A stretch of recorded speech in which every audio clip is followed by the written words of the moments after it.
Well, Coach, that's going to feel pretty good. I guess your thoughts on the game tonight? Yeah, it does. I thought we played a real strong game. Obviously, got in a little bit of penalty trouble in the first period. They got the number 2 ranked power play in the American Hockey League, so we didn't want to let it get on the ice as many times as it did. But I thought we did a pretty good job keeping it close with regards to their chances. But obviously, the second and third able to capitalize on some offensive opportunities. Second period, the difference. You guys really came out strong. Yeah, I thought we did. I thought there was a lull there for a little bit between both teams in the second period, but I thought once we got our legs moving and were able to spend some time in the offensive zone and create a little bit of confusion and get some pucks to the areas where you can get some opportunities, we were able to open up the differential in goals, obviously.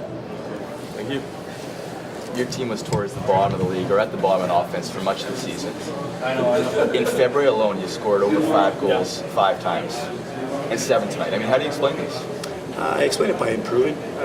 We're improving. And you look at is just the offense improving. For me, they stem off different situations. Like it stems off we're quicker and faster and better awareness in our D zone, which obviously results in not having to defend as much as we were for chunks of the front half of the season. So when I look at this as a group, now we have opportunities to use our offense and score some goals here. So overall, when we look at it, we're a team that's improving.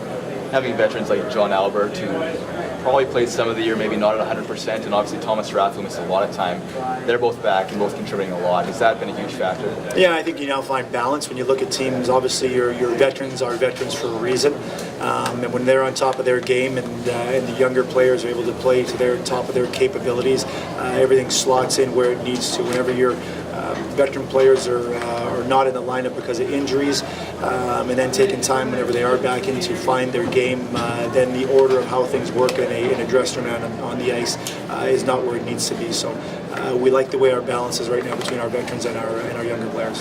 Austin Broussard's a pretty underrated finisher for you guys. He had 2 goals and assists tonight. Tell us about his game tonight and how it's been generally in recent times. Well, he's not underrated to us. We've had him for 3 years now, and I know that Austin Broussard has a very nice set of hands. He can finish on chances from the top of the circles down when he gets them.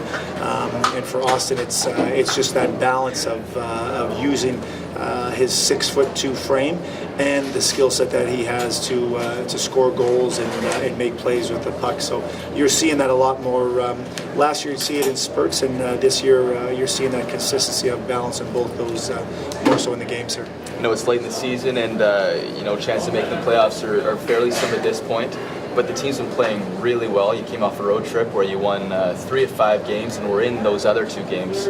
You must be pretty pleased about the way your team is kind of finishing off this the last 20 games or so.